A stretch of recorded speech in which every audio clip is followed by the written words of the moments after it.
ఆచా coding tutor training ఇచ్చి permanent IT job ఇస్తారు. 9697969788. నమస్తే, వెల్కమ్ టు సుమన్ టీవీ. నేను మీ సుమన్ టీవీ ఉషా. హెచ్ఎంపీవీ ఈ మధ్య కాలంలో గత 2-3 రోజుల క్రితం కనుక మనం చూస్తే కంటిన్యూస్గా ఈ వైరస్ గురించి మాట్లాడుతున్నారు. చైనా దేశానికి సంబంధించి ఈ వ్యాధితో ఎక్కువ మంది బాధపడుతున్న వాళ్ళ సంఖ్య పెరుగుతుందని చెప్తూ ఉన్నారు. సో మనం కనుక ఇవాళ చూస్తే బెంగళూరులో 8 నెలల పాపకు సంబంధించి కూడా దీన్ని ఐడెంటిఫై చేశారన్న వార్త వెలుగులోకి వచ్చింది.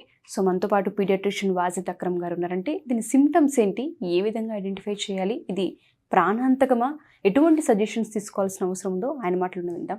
నమస్తే వాజిద్ అక్రమ్ గారు.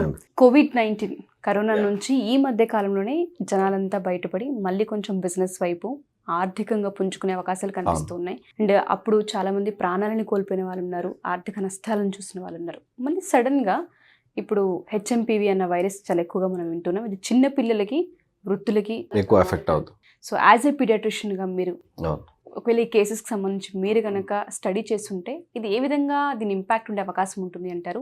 జాగ్రత్తలు ఏ విధంగా తీసుకోవాలి? సడన్లీ ఇప్పుడు కొత్తగా మనకి ఎలాగైతే న్యూస్లో వస్తుందో దట్ చైనాలో మళ్ళీ ఒక పాండమిక్ రాబోతుంది అన్నట్టు న్యూస్లో ఏదైతే హల్చల్ నడుస్తుందో హ్యూమన్ మెటానిమో వైరస్ గురించి, టు అండర్స్టాండ్ అసలు ఈ వైరస్ ఏంటి, దీనివల్ల ప్రాబ్లం అయ్యేది ఏంటి అని మాట్లాడుకుంటే first just like corona virus లాగా కరోనా వైరస్ కూడా కొత్తగా ఏం రాలేదు, ఎప్పటి నుంచో ఉన్న వైరస్. సిమిలర్లీ ఇది హెచ్ఎంపీవీ కూడా it was first discovered in 2000s, early 2001 అని అంటారు ఫస్ట్ డిస్కవర్ చేసింది. ఇది ఒక కొత్తగా పుట్టించుకున్న వైరస్ ఏం కాదు, it's a different variety of respiratory syncytial virus, RSV virus అంటారు. సో ఈ ఆర్ఎస్వి ఇన్ఫెక్షన్స్ జనరల్లీ పిల్లల్లో చాలా కామన్, ఎస్పెషల్లీ 1 year లోపు పిల్లలకి. దాంతో ఆర్ఎస్వి ఇన్ఫెక్షన్స్తో దాని సివియారిటీ జస్ట్ జలుబు, దగ్గు, ఫీవర్ దగ్గర నుంచి న్యూమోనియా వరకు ఉంటుంది. సో బాగా న్యూమోనియా అయ్యి శ్వాసలో ఇబ్బంది పడి డొక్కలు ఎగరేయడము, ఆక్సిజన్ అవసరం పడడము, ఇట్లాంటి సివియర్ ఫార్మ్స్ అయ్యి హాస్పిటల్ అడ్మిట్ అయిన పిల్లలు కూడా చాలామంది ఉంటారు. ఇప్పుడున్న టెక్నాలజీకి, ఇప్పుడున్న ట్రీట్మెంట్ ప్రోటోకాల్స్కి it can be easily managed.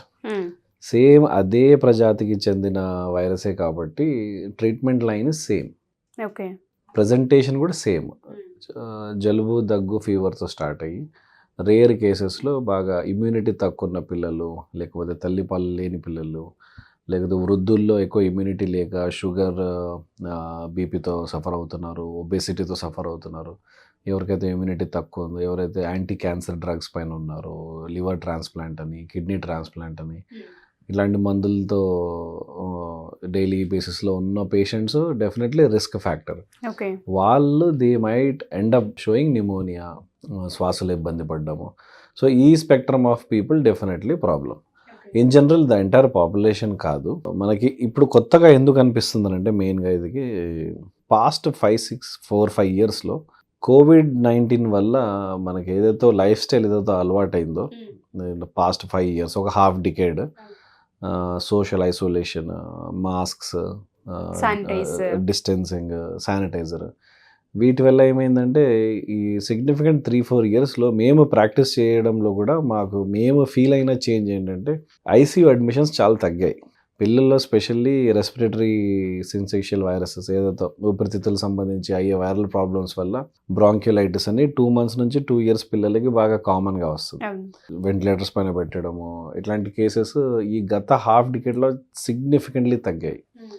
అసలు చాలా హాస్పిటల్స్లో ఈ వింటర్ సీజన్ వచ్చింది, రైనీ సీజన్ ఎండ్ నుంచి హాస్పిటల్స్ అంతా కిక్కిరిసిపోతాయి, బాగా ఫుల్ నడుస్తాయి, కానీ గత హాఫ్ డికేడ్లో లేవు. సో దానికి రీజన్ ఈ లైఫ్ స్టైల్ చేంజ్ సడన్గా కోవిడ్-19 వల్ల. సో ఇప్పుడు మీరు అన్నారు కదా బిజినెసెస్ రిటర్న్కి వస్తున్నాయని, అలానే సోషల్ బీయింగ్ ఏదైతే మనిషి ఉన్నాడో వాడి లైఫ్ స్టైల్ కూడా ఈజ్ కమింగ్ బ్యాక్. డిస్టెన్సింగ్ పోయింది, మాస్క్స్ పోయాయి, హైజీన్ కొంచెం తగ్గింది. సో ఎందుకంటే ఇప్పుడు కామన్గా అయిపోయింది. So we have come back to our old ways. So అందుకని చెప్పి ఇప్పుడు సైంటిస్ట్ అనుకోవడం ఏంటంటే maybe it has come back, HMPV మళ్ళీ రిటర్న్ వచ్చేసింది, ఇట్ ఈస్ ఇన్ సర్క్యులేషన్ అన్నట్టు. ఏం లేదు, సింపుల్ విషయాలతో you can just avoid it. Crowded places avoid చేయాలి, హ్యాండ్ శానిటైజర్స్ యూస్ చేయమని కాదు, ఫ్రీక్వెంట్గా you keep washing your hands. ఎక్కడన్నా మీకు డౌట్ వచ్చింది, బయటకు వెళ్ళి వచ్చారు, ఎక్కడ పడితే అక్కడ టచ్ చేశారనంటే వెంటనే హ్యాండ్స్ క్లీన్ చేసుకోవాలి.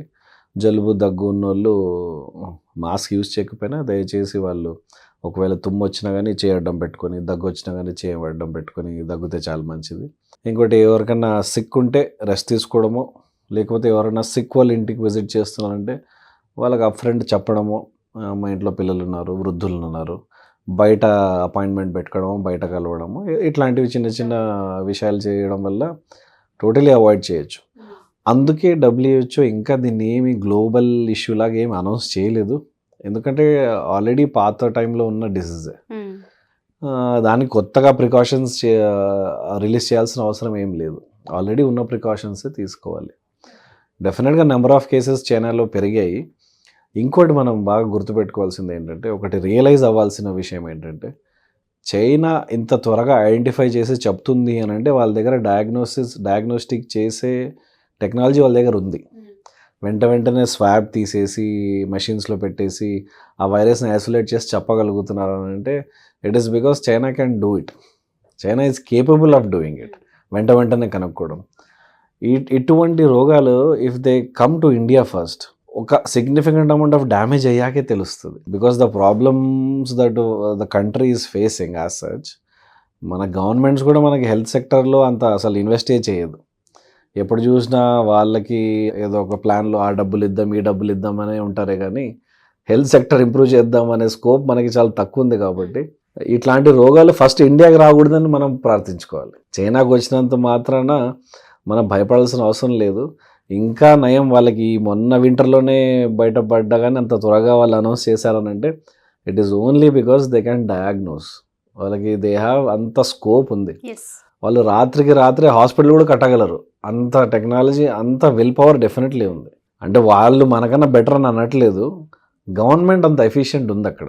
ఇప్పుడు మనం చేయాల్సింది ఏంటంటే ఈ ప్రికాషన్స్ తీసుకుంటూ కోరుకోవాలి ఇట్లాంటి రోగాలు ఫస్ట్ ఇండియాకి రాకూడదని. ఒకవేళ వస్తే డెఫినెట్లీ డ్యామేజ్ ఎక్కువగానే ఉంటుంది. బట్ ఒక రకంగా చూస్తే బికాస్ ఆఫ్ ఎక్స్ట్రీమ్ అన్హైజీన్ అని కూడా అనలేను, ఈ ఎక్స్పోజర్ ఎక్కువ ఉండడం వల్ల ఇండియన్ చిల్డ్రన్స్లో, ఇండియన్ చిల్డ్రన్ లేకపోతే వృద్ధుల్లో అయినా exposure to multiple bacteria and viruses వల్ల ఒక రకంగా మనకి కొంచెం ఇమ్యూనిటీ బాగానే ఉంది definitely. So in that case అందుకనే మనకి వరల్డ్తో కంపేర్ చేస్తే ఇంత పాపులేషన్ ఉన్నా కానీ India definitely had less mortality పోయిన కోవిడ్లో. అలా అని చెప్పి every time it might not be the same case, but మనం తీసుకోవాల్సిన జాగ్రత్తలు డెఫినెట్లీ తీసుకుంటే మంచిది. డెఫినెట్లీ అల్టిమేట్లీ భయపడాల్సిన అవసరం లేదు. చిన్న చిన్న లైఫ్ స్టైల్ చేంజెస్లో half of what we have done in Covid చేసినా చాలు. కోవిడ్లో మనం చేసిన పనులకు కొంచెం సగం ఫాలో చేసినా చాలు.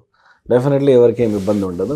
స్పెషల్లీ పిల్లలు ఉన్నోళ్ళు, పిల్లలు ఉండి తల్లిపాలు లేనోళ్ళు, వృద్ధులు ఎవరైతే సిక్ ఉన్నారో, ఆపరేషన్స్ చేసుకొని బెడ్ రెస్ట్లో ఉన్నారో, వీళ్ళ గురించి ఆలోచించి ఇంట్లో ఉన్న young people who are working out వాళ్ళు కొంచెం వాళ్ళ లైఫ్ స్టైల్ని మార్చుకుంటే entire family will be safe. Thank you sir. ఎందుకంటే ఇన్ఫర్మేషన్ అనేది చాలా అవసరం. అందరూ పానిక్ సిచ్యుయేషన్లోనే ఉంటారు తప్ప ప్రికాషన్ ఏంటి అన్న దానిపైన ఆలోచించరు. కొన్ని ప్రికాషన్స్ మనం సేఫ్ అవ్వడానికి ఉపయోగపడుతూ ఉంటాయి. టైం తీసుకుని దాని నుంచి ఎక్స్ప్లెయిన్ చేసినందుకు thank you sir. Thank you so much.